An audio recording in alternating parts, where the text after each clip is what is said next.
Ku punya Tuhan yang besar, yang telah berjanji dan sanggup menggenapi. Imanku bersepakat percaya kuasanya. Ku terima sekarang kemenangan darimu. Aku punya Tuhan yang besar, yang telah berjanji dan sanggup menggenapi. Imanku bersepakat percaya kuasanya. Ku terima sekarang kemenangan darimu. Ku terima sekarang kesembuhan darimu. Ku terima sekarang kemenangan darimu. Kami punya Tuhan Allah yang besar. Kami terima kemenangan, kami terima kebangkitan. Kami bersyukur memiliki Tuhan yang dahsyat seperti-Mu. Terima kasih Tuhan, Tuhan mengurapi hari kami yang baru ini Tuhan 2006, Juni 2026. Tuhan memberkati, Tuhan mengurapi, dahsyat hari ini ya Tuhan. Kami percaya pengurapan Tuhan turun memenuhi setiap kami pagi hari ini. Ada roh sukacita yang luar biasa dipenuhi atas setiap hati kami Tuhan pagi ini. Bahkan setiap rumah-rumah akan mengalami kasih Tuhan yang dahsyat daripada Engkau. Terima kasih Bapa, kami mau duduk diam dalam hadirat Tuhan. Kami mau mendengar Tuhan. Mari Roh Kudus, buat kami paham, buat kami mengerti. Buat kami bisa memahami isi hati Tuhan. Agar apa yang kami lakukan semuanya persis seperti apa yang Tuhan mau. Terima kasih pengurapan Tuhan turun atas hamba-Mu ini. Apa yang disampaikan adalah isi hati Tuhan. Terpujilah nama Tuhan, haleluya. Amin, amin, amin. Ya, kita melanjutkan Amos 9, saudara. Di ayat yang paling terakhir, Amos 9 ayat yang ke-15. Waktunya ditanam dan bertumbuh. Nah, waktunya ditanam dan bertumbuh, ini adalah isi hati Tuhan. Kalau minggu-minggu yang hari-hari yang sebelumnya, Tuhan ingatkan kita untuk merestorasi Pondok Daud. Lalu kemudian kita melihat bahwa kita harus melakukan doa secara profetik. Lalu kita melihat bahwa Tuhan hendak memulihkan, dan yang terakhir ini waktunya Anda dan saya untuk ditanam agar bertumbuh. Nah, untuk supaya kita itu bisa ditanam dan bertumbuh, urutannya mesti benar dulu. Merestorasi Pondok Daud, melakukan doa pujian penyembahan, lebih lagi. Doanya ayo belajar doa secara profetik. Doa memperkatakan firman Tuhan. Doa yang persis seperti isi hati Tuhan. Waktunya Anda latihan mendengarkan suara Tuhan, doanya seperti suaranya Tuhan. Ya, jadi bukan doa karena keinginan sendiri, karena ada doa, permohonan, dan ucapan syukur. Doa itu tuh harus berdasarkan Roh Kudus. Roh Kudus ngomong apa, doakan. Permohonan itu baru keinginannya kita. Lalu disertai dengan ucapan syukur. Tiga-tiganya ini kita lakukan bersama-sama. Amin. Nah, ini sekarang waktunya ditanam dan bertumbuh. Amos 9 ayat yang ke-15. Maka aku Tuhan akan menanam mereka di tanah mereka, dan mereka tidak akan dicabut lagi dari tanah yang telah kuberikan kepada mereka. Firman Tuhan Allah. Ini tanah yang baru, saudara. Mungkin di antara kita lagi dibawa Tuhan ke masa transisi. Apakah masa transisi? Masa peralihan. Memiliki kehidupan yang baru. Semuanya serba baru. Belum pernah mengalaminya, belum pernah merasakannya, nggak tahu caranya, kita tidak bisa menggunakan cara yang lama. Kita sungguh-sungguh di tempat yang baru. Mungkin Anda baru kali ini mendapatkan masalah yang kayak begini. Dulu belum pernah. Nah sekarang ini, itu artinya dibawa ke tanah yang baru. Belum pernah, nggak tahu caranya, mungkin ngeblur, nggak tahu arah. Nah, sudah. Waktunya Tuhan menanam kehidupan kita. Anda dipindahkan ke satu lokasi yang baru.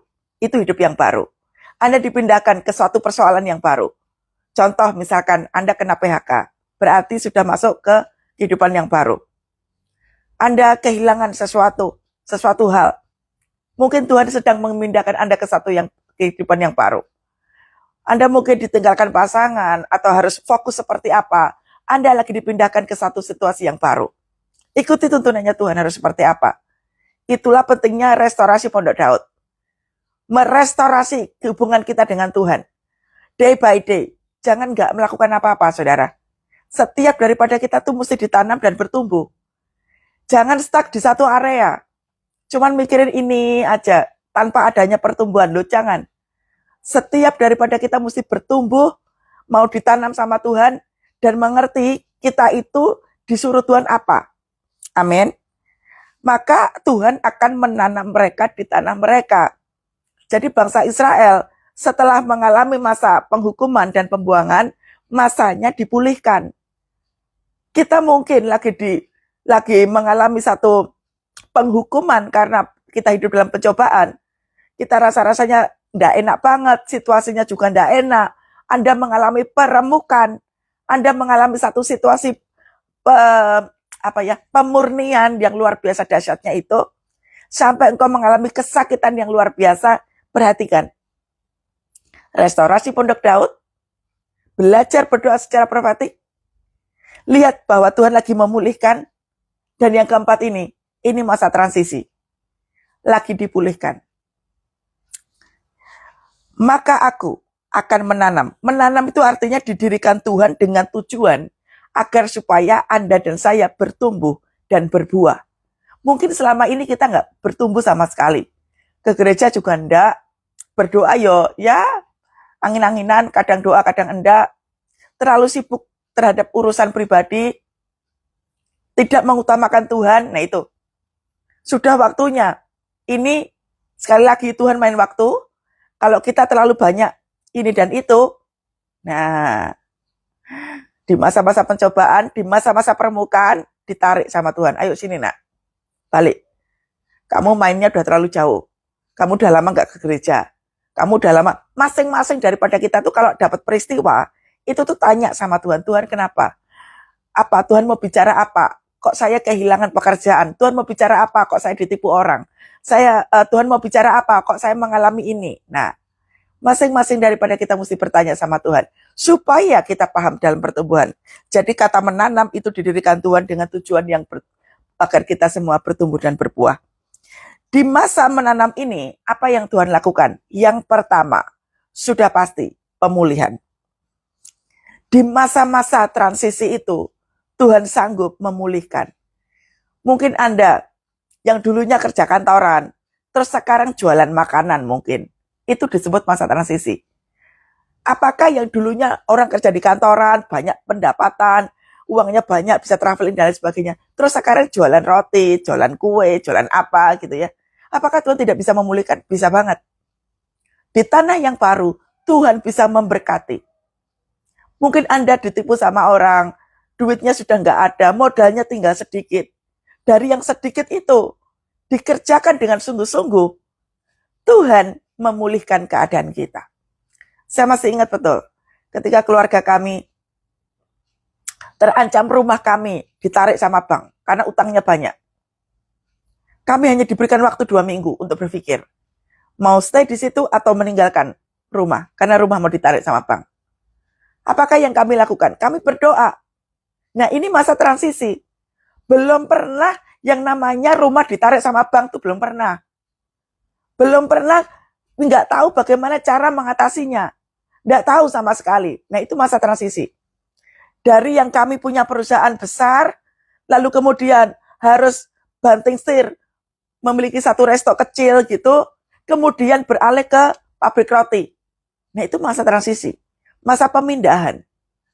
Masa-masa itu biasanya nggak enak, karena memulainya selalu baru. Belum pernah, baru mau dimulai, nggak tahu bagaimana caranya. Nah itu tuh masa-masa transisi, saudara. Nggak tahu caranya, dan kita tuh hanya membutuhkan kuasa Tuhan di masa-masa yang baru itu. Nah, pemulihan di masa-masa yang baru itu, Tuhan sanggup mengubahkannya. Makanya jangan bersungut-sungut. Bangsa Israel waktu dibawa keluar dari tanah Mesir, bersungut-sungut. Kenapa? tidak siap menghadapi sesuatu yang baru. Nah, Anda waktu dibawa Tuhan keluar dari situasi, mungkin baru sekali, belum pernah ngalaminya. Jangan banyak bersungut-sungut. Justru banyaklah bertanya kepada Tuhan. Tuhan, Engkau mau didik kami apa? Tuhan, berbicaralah kepada kami. Tuhan mau apa untuk kami bisa lakukan? Ya, yang kedua, mengapa harus ditanam? Namanya ditanam itu agar supaya apa? Memiliki akar yang kuat. Karena nggak pernah berdoa, karena nggak pernah muji nyembah Tuhan, nggak tahu caranya berpuasa, nggak tahu berdoa itu harus seperti apa. Akarmu nggak ada. Makanya berapa banyak tanah kering, tanah hati yang kering, tanah kehidupan yang kering. Nggak tahu caranya berdoa, nggak tahu caranya mengucap syukur. Mau berdoa susah, mau melakukan apa saja susah. Karena nggak pernah mau belajar. Baca Alkitab nggak ngerti caranya. Baru baca sekali nggak ngerti ini maksudnya apa. Waktunya berakar. Semua telinga mesti mendengar. Tadi malam kami ada cool breakthrough, cool Palmerah breakthrough. Saya melihat di situ, saya melatih anak-anak untuk sharing. Tiap hari kita ada sharing saat teduh, harus pakai tulisannya sendiri. Tadi malam waktu salah satu anggota kami menjelaskan, saya melihat bahwa ternyata mereka pintar-pintar. Mereka punya talenta, mereka punya kemampuan. Nah, terkadang kita tuh nggak sadar, punya kemampuan, punya talenta terkubur bertahun-tahun. Nggak bisa. Anak kul kami yang ada di kul Kebon Jeruk juga begitu. Semua serba baru, mereka adalah family. Mereka nggak tahu caranya saat teduh, nggak tahu adanya mesbah keluarga, nggak tahu caranya sharing firman. Belajar di kul itu, di komsel itu. Belajar. Nah, itu sesuatu yang baru, itu masa transisi. Di masa-masa pembelajaran itu kita bisa melihat cara Tuhan bekerja. Nah, kita bisa melihat akar kekristenan itu menjadi sangat bertumbuh. Makanya jangan menolak dididik. Jangan datang cuma hari Minggu saja Anda ke gereja. Nggak cukup, saudara. Kan sudah saat teduh, Bu. Iya. Saat teduh pun mesti konsisten tiap hari. Kalau Anda mengandalkan dengar firman Tuhan hanya di hari Minggu saja, percayalah akarmu nggak kuat. Perlu sesuatu hal pengajaran yang baru itu masuk ke dalam pikiran. Agar supaya kita itu mengalami akar kekristenan yang kuat. Berapa banyak yang DM sama saya, nggak kuat, Bu. Nggak tahu harus bagaimana, Bu. Bingung, Bu. Itu akarmu nggak kuat. Ayo, waktunya belajar. Waktunya upgrade diri. Jangan minta didoakan terus. Orang-orang yang minta didoakan terus, itu pertanda bahwa akarmu nggak kuat. Saat teduhmu cuma saat teduh biasa.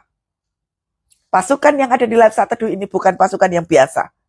Anda adalah orang-orang yang kuat yang harusnya sudah siap keluar untuk diutus sama Tuhan. Ya, jadi waktunya ditanam sama Tuhan supaya berakar. Kekristenan kita menjadi berakar. Kita tahu caranya berdoa. Kita tahu caranya muji nyembah Tuhan. Ada beberapa orang di sini yang dulunya nggak ngerti doa profetik itu apa. Sekarang ngerti. Nah, sekarang ngerti, oh doa itu mesti doa profetik. Oh doa profetik itu apa? Oh doa memperkatakan firman Tuhan. Oh doa berdasarkan Roh Kudus. Oh doa berdasarkan tuntunan Roh Kudus. Akhirnya jadi ngerti kan doa profetik. Karena mau belajar. Dulunya nggak pernah berpuasa, sekarang berpuasa. Loh itu loh maksudnya. Ditanam, berakar. Makanya kalau misalkan ada pengajaran seperti ini dicatat, lalu dipraktekkan. Pasti akarmu kuat. Pasti akarmu menjadi orang yang sangat tangguh. Dapat gesekan dikit, tetap kuat. Dapat benturan dikit, tetap kuat. Belum dijawab doanya, tetap kuat. Mengalami terobosan, dahsyat. Nah, harus semakin bertumbuh. Itu namanya masa transisi, ditanam sama Tuhan, lalu agar supaya apa? Berakar. Ditanam, itu ya pengertian yang ketiga, pasti. Kalau akarnya kuat, pasti bertumbuh. Orang bertumbuh itu contohnya seperti apa? Makin tekun di dalam doa, pujian, penyembahan itu bertumbuh. Suka sekali berdoa, suka sekali berdoa syafaat. Suka sekali untuk mendoakan orang-orang di luar sana. Suka melayani Tuhan. Suka doa keliling, itu bertumbuh. Ngajarin orang, nelponin temennya, nelponin saudaranya, nelponin keluarganya. Ayo kita doa sama-sama. Ayo dikuatkan bersama-sama. Ayo kita bertumbuh bersama-sama. Nah itu tanda bertumbuh. Amin. Itu tanda bertumbuh. Makanya jangan hanya mendengarkan firman Tuhan di hari Minggu. Tidak cukup, saudara. Hari Minggu pun engkau nggak sepenuhnya mendengarkan. Pasti ada ngantuk lah, dengerin main-main HP lah, berisik sama anakmu lah, dan lain sebagainya itu. Tiap-tiap hari. Ayo, come on. Ada begitu banyak pengajaran di luar sana. Ya.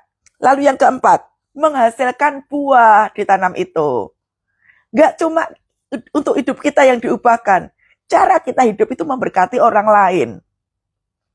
Saya dulu kerja kantoran. Tiap pagi-pagi saya sudah pergi ke kantor. Pulang juga sudah tengah malam. Kerja terus. Tapi begitu mengenal Tuhan, melayani Tuhan, saya tahu waktu. Kerjaan saya memang sibuk sekali. Saya berdoa sama Tuhan, Tuhan, saya mau berfungsi, berdampak, berpengaruh. Tolong saya Tuhan, agar supaya saya tidak sibuk kembali. Tolong saya Tuhan. Tuhan itu tuh melihat hatimu. Kalau hatimu itu penuh dengan rasa haus dan lapar akan Tuhan, percayalah, yang tadinya sibuk-sibuk banget, tiba-tiba jadi enggak. Dan itu terjadi pada saya. Dari yang hari Minggu ke Minggu saya kerja, saya minta Tuhan supaya saya bisa off 1 hari. Tuhan kasih hari Sabtu, saya libur. Ketika saya minta sama Tuhan, Tuhan hari Sabtu, kalau libur nggak cukup, saya mau melayani jiwa-jiwa, saya mau pergi ke panti jompo, saya mau memberikan hidup saya untuk beberapa orang di luar sana. Tuhan berikan, saya selama bertahun-tahun kerja di WFH. Saya kerja di rumah, saya kerja di kafe. Semua tergantung isi hatimu. Makanya kalau misalkan ada orang bilang, nggak ada kesempatan Bu, pelayanan. Saya kerja, saya sibuk. Karena engkau fokusnya ke situ. Hatimu tidak untuk Tuhan. Hatimu tidak untuk jiwa-jiwa, makanya sibuk. Loh ini loh yang ngomong ini ngalami, makanya minta dulu.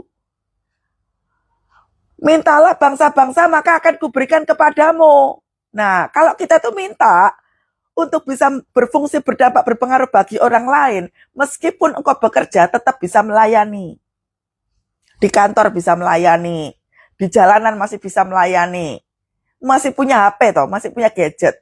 Mbok ya bisa WA, bisa telepon, bisa menguatkan mereka. Lu kan bisa toh. Nggak usah banyak alasan sibuk. Saya tuh bosan kalau misalkan mendengar orang, nggak ada waktu Bu, karena saya tuh kerja, saya sibuk. Enggak, bukannya nggak ada waktu. Masa 24 jam nggak ada waktu buat melayani orang? Masa 24 jam kita nggak punya waktu buat saat teduh? Nggak pintar bagi waktu. Yang pertama, engkau nggak punya hati, nggak minta. Yang kedua, engkau nggak pintar bagi waktu. Ayo, sekarang diam dulu makanya. Diam dulu, tanya sama Tuhan. Tuhan, engkau suruh aku apa?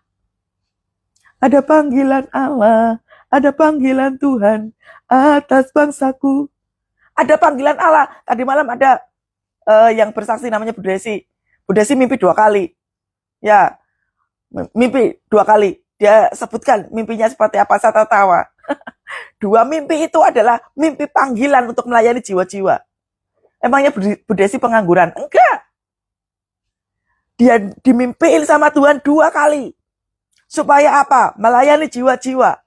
Caranya seperti apa? Tanya Tuhan. Orang kalau hatinya haus dan lapar akan Tuhan, pasti akan dikasih jalan. Gak ada, saudara.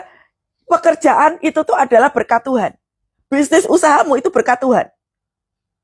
Caranya mengelolanya itu kita perlu hikmat. Gak mungkin pekerjaanmu itu akan menjadi mamon dalam kehidupan kita kalau pikiran kita benar. Jangan sampai pekerjaan kita jadi mamon loh ya. Bisnis usahamu jangan sampai jadi mamon. Sampai engkau terus menikmati itu semuanya, engkau gak punya waktu untuk Tuhan, gak punya waktu untuk bisa melayani orang lain, apalagi untuk saat teduh. Lah ya jadi mamon sudah.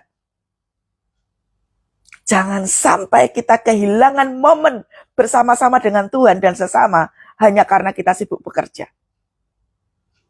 Makanya jangan tunggu ancur-ancuran, baru kita belajar. Sekarang ini waktunya kita mendengar, lakukan saudara. Jangan nunggu hancur. Ya, ini waktunya Anda dan saya itu menghasilkan buah. buah yang kita nikmati dan orang lain. Kita hadir memberkati orang. Kita ada memberkati orang. Gitu loh. Tiap-tiap hari harus berfungsi. Ya, makanya waktunya kita ditanam sama Tuhan. Ditanam itu seperti apa? Banyak sekali firman Tuhan yang masuk yang kita rasakan. Firman Tuhan harus masuk ke telinga kita. Firman Tuhan harus masuk untuk kita dengarkan tiap-tiap hari. Itu ditanam. Waktunya banyak mendengar suara Tuhan. Ya. Nah, sekarang begini, ditanam itu enggak enak. Kenapa? Perhatikan tanaman. Apalagi bentuknya benih. Ya, apalagi bentuknya benih. Waktu ditanam, semuanya gelap. Jadi waktu kita ditanam, kok rasa-rasanya gelap? Gak bisa ngelihat apa-apa. Sudah, enggak apa-apa. Memang waktu ditanam itu enggak enak. Tetap tekun di dalam doa, pujian, penyembahan. Tekun aja. Mungkin ngeblur, gak jelas banget ini sebenarnya arahnya kemana. Lagi ditanam, Pak, Bu. Sabar aja dulu. Ya, sabar. Lagi ditanam. Namanya ditanam tuh gak bisa ngelihat apa-apa. Yang kedua, waktu ditanam itu gak bisa rasa-rasanya jantungmu, dadamu sesak. Aduh, rasa-rasanya pengen nangis. Gak apa-apa, nangis-nangis aja. Namanya diproses. Orang diproses itu gak enak. Diproses itu menyakitkan daging, ya. Menyakitkan daging. Tapi tanpa kau sadari, waktu engkau ditanam, dagingmu merasa sakit, penuh dengan kesakitan. Tanpa kau sadari, tiba-tiba engkau bertumbuh aja. Tiba-tiba jadi pintar. Tiba-tiba ngerti firman. Tiba-tiba waktu baca Alkitab langsung tek. Oh ini, Tuhan lagi ngomong ini. Tiba-tiba langsung tek, oh merema. Lah itu loh. Itu adalah dampak kalau kita taat sama Tuhan. Orang taat sama Tuhan itu mengerti firman. Orang taat sama Tuhan itu tuh tiba-tiba suka sekali mendengarkan suara Tuhan. Nah, jadi waktu ditanam itu gelap. Gak bisa lihat dunia luar. Yang tadinya suka traveling, suka jajan, suka kuliner, suka ini, dan suka shopping, dan lain sebagainya, itu disuruh diam dulu. Diam. Gak mikirin soal duniawi. Diam dulu, sabar dulu. Lagi pembentukan. Yang tadinya kasar ngomongnya, yang tadinya suka telat datang ke gereja, yang tadinya suka bangun siang, nggak pernah mau saat teduh, tiba-tiba ikut Zoom pagi-pagi pujian penyembahan, tiba-tiba doa pujian penyembahan, tiba-tiba ikut live saat teduhnya Bu Keti, tiba-tiba mau baca firman Tuhan, tiba-tiba nyatat. Itu namanya ditanam. Itu namanya diproses, itu namanya belajar. Itulah disebut dengan murid. Tanpa kau sadari tiba-tiba jadi pintar aja. Berapa banyak, saudara? Berapa banyak anak-anak Tuhan di komsel saya, di kul saya, baik di kul Kebon Jeruk, di Palmerah, ya, itu mereka mengalami satu masa transisi. Banyak belajar.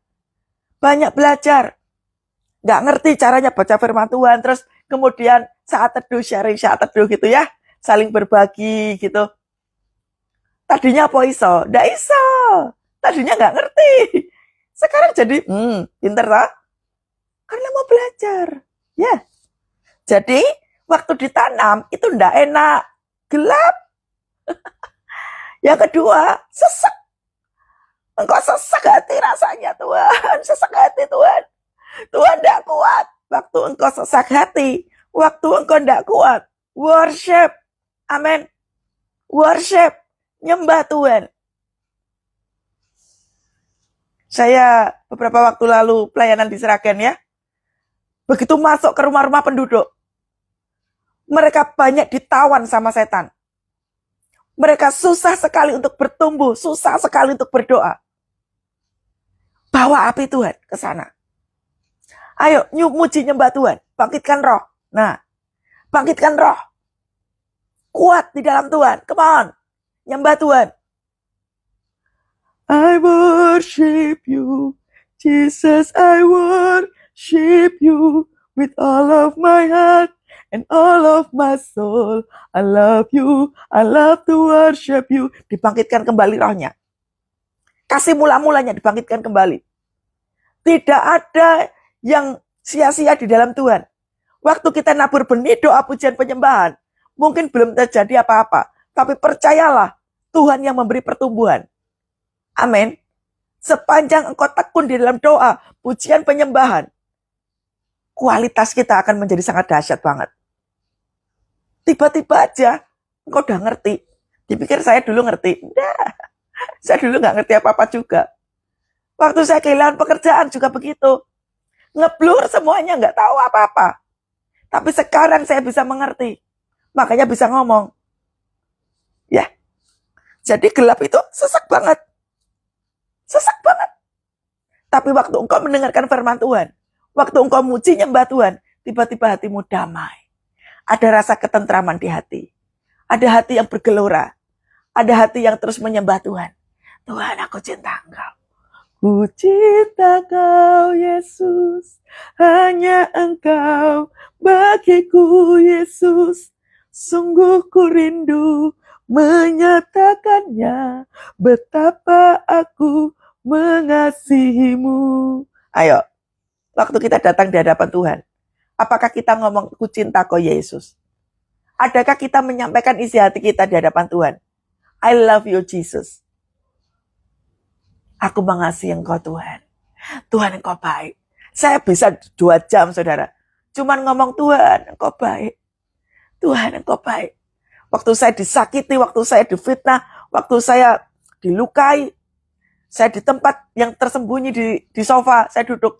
Saya cuman bilang, Tuhan, Engkau baik. Tuhan, Engkau baik, Engkau dahsyat. Sambil berurai air mata, saya nangis begitu di hadapan Tuhan. Tuhan, Engkau baik. Tuhan, Engkau baik. Melawan kedagingan. Supaya apa? Supaya tidak meninggalkan Tuhan. Kalau saya pikir, aduh Tuhan, ngapain saya pelayanan? Mending saya kerja kantoran, Tuhan, daripada saya pelayanan. Tapi karena mengenal Tuhan, mengerti panggilannya, Tuhan, apa yang Kau utus? Hamba-Mu pergi. Ketaatan, saudara. Ya, Yusuf waktu dibawa ke Mesir, memangnya Yusuf enak? Enggak loh.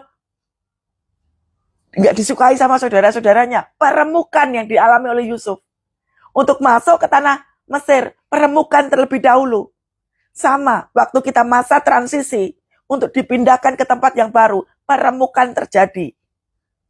Sepanjang kita diremukkan, sepanjang kita diproses, diam dulu. Mungkin kau merasakan gelap, mungkin kau merasakan kesesakan, diam dulu. Ketaatan itu menimbulkan kekuatan. Ya, lalu ditanam tidak enak itu begini, tidak mengetahui kapan selesainya. Mungkin kita berpikir, kok lama ya tidak berubah-berubah. Pasti ada yang berubah, nggak mungkin enggak. Pasti ada yang berubah. Cara kita berpikir, cara kita berkata-kata, cara kita berperilaku pasti ada banyak yang berubah. Engkau nggak sadar aja. Tiba-tiba engkau hidup dalam pengurapan. Waktu engkau pegang tangan orang, orang bisa sembuh. Waktu engkau berdoa, tiba-tiba ada satu breakthrough. Waktu engkau mengurapi orang, tiba-tiba orang itu mengalami satu perjumpaan dengan Tuhan, gitu loh. Pengurapan itu tuh membawa orang menjadi sembuh, orang menjadi kuat kembali, orang menjadi hidup kembali. Ya, amin. Jadi, maka aku akan menanam mereka di tanah mereka. Di tempat yang baru itu, Anda dan saya diberkati oleh Tuhan, diurapi oleh Tuhan, dibuat supaya ditanam dan bertumbuh. Dan mereka tidak akan dicabut lagi dari tanah yang telah kuberikan kepada mereka. Sudah gak akan dicabut lagi. Karena apa? Kita sudah ditanam di tempat yang baru. Amin. Kita sudah ditanam di tempat yang baru, it's okay. Segala sesuatunya baru. Tapi dahsyat hasilnya. Amin. Waktu saya kehilangan pekerjaan, saya tanya sama Tuhan saya seperti apa. Ternyata saya harus full timer. Saya tutup saya punya perusahaan. Dan saya menyerahkan diri di hadapan Tuhan. Tuhan, Engkau mau apa? Silahkan Roh Kudus. Hamba-Mu mendengarkan Engkau. Nah, selesai, saudara ya. Jadi sepanjang minggu ini kita sudah tahu isi hati Tuhan, ya. Isi hati Tuhan kok kita tuh bertanya-tanya, ini apa, bagaimana, harus seperti apa. Restorasi Pondok Daud, lakukan dulu. Ayo belajar doa profetik. Pegang janji Tuhan bahwa Tuhan itu memulihkan. Ini saatnya Anda dan saya ditanam oleh Tuhan. Ya. 4 hal ini adalah isi hati Tuhan. Ayo lakukan sama-sama. Responi dengan benar agar supaya hasilnya dahsyat. Percayalah, tanpa Anda sadari, Anda berubah luar biasa. Keluarga Anda akan melihat cara untuk membawa keluarga dalam pertobatan itu dimulai dari kita dulu. Cara agar orang lain itu bisa berubah dimulai dari kita. Semua dimulai dari kita. Ya, sudah. Kita berdoa bersama-sama. Aku punya Tuhan yang besar, yang telah berjanji dan sanggup menggenapi imanku bersepakat percaya kuasanya. Ku terima sekarang kemenangan darimu. Aku punya Tuhan yang besar, yang telah berjanji dan sanggup menggenapi imanku bersepakat percaya kuasanya. Ku terima sekarang kemenangan darimu. Saya melihat di sini yang ikut live. Anda beberapa bulan ini, Anda bingung sekali. Anda nggak tahu arah. Anda ngeblur rasanya. Pagi hari ini Tuhan bukakan selaput yang ada di matamu. Yang hari-hari ini, yang selama bertahun-tahun, selaput itu menutup matamu untuk melihat kebenaran Tuhan. Engkau sibuk terhadap segala pekerjaanmu, engkau sibuk dengan masalahmu. Pagi hari ini, dengar baik, Tuhan hendak membukakan telingamu, Tuhan hendak mengangkat selaput di matamu. Terjadilah satu breakthrough dalam kehidupanmu. Engkau menjadi mengerti firman Tuhan. 4 hal tadi, itu akan ditanam oleh Tuhan dalam kehidupanmu. Bersiaplah untuk ditanam. Bersiap untuk ditanam. Dalam nama Tuhan Yesus. Bapak, hambamu berdoa untuk mereka yang hari-hari ini, Tuhan, bingung arah. Nggak tahu harus seperti apa. Pagi hari ini mereka bersiap untuk ditanam, Tuhan. Dalam nama Tuhan Yesus, kuasa ilahi turun. Terbuka setiap telinga, terbuka setiap mata. Mereka mengerti panggilan Tuhan. Mereka mengerti caranya harus seperti apa. Dalam nama Tuhan Yesus, dalam nama Tuhan Yesus. Saya melihat di sini, ada beberapa yang engkau belajar mengenai doa profetik. Terimalah pengurapan itu, ayo angkat tanganmu. Dalam nama Tuhan Yesus, terima pengurapan doa syafaat profetik turun.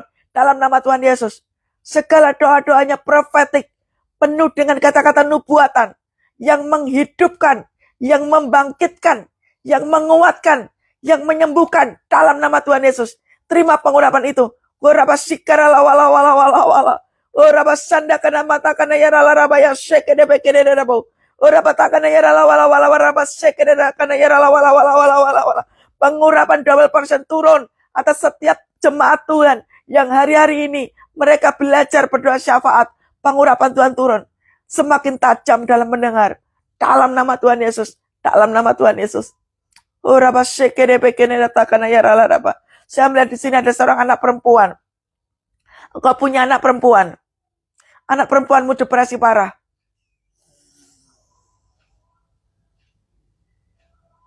Bahkan meninggalkan rumah. Tuhan hendak mengubahkan engkau para orang tua terlebih dahulu. Anakmu akan kembali. Tapi engkau sendiri yang harus diubahkan oleh Tuhan. Rendah hati. Engkau dipenuhi dengan kesombongan dan keangkuhan. Rendah hati di hadapan Tuhan. Dalam nama Tuhan Yesus. Hatimu yang terbuka. Jiwamu yang terbuka. Diberkati oleh Tuhan. Hatimu yang keras. Diberkati oleh Tuhan. Dalam nama Tuhan Yesus. Pulih hatimu, pulih jiwamu. Waktu hati dan jiwamu pulih, anakmu pulang. Hati dan jiwanya akan pulih. Terima kasih Tuhan. Buat pagi hari ini. Sepanjang minggu ini kami mendengar suara Tuhan. Kami mengerti isi hati Tuhan. Kami merestorasi Pondok Daud. Kami belajar dalam doa pujian penyembahan. Kami belajar berdoa lebih kuat lagi ya Tuhan Yesus. Kami pegang janji Tuhan untuk memulihkan hidup setiap kami. Dan kami percaya kepadamu bahwa waktu kami ditanam Tuhan, waktunya kami berbuah, waktunya kami berakar, waktunya kami berfungsi, berdampak dan berpengaruh. Terima kasih Bapak. Terimalah berkat daripada Allah Bapa, Putra, dan Roh Kudus. Menyertai kita semua mulai pagi hari dan sampai selama-lamanya. Berkat Allah turun memenuhi setiap kita. Dalam nama Tuhan Yesus. Haleluya. Amin. Amin. Amin. Ya, sudah selesai. Waktunya praktek ya. Seminggu ini lakukan dengan dahsyat. Penuh dengan sukacita Tuhan. Jangan banyak bersungut-sungut ya. Haleluya. Sampai ketemu minggu depan hari Senin ya. Tuhan Yesus memberkati. Shalom, shalom, shalom.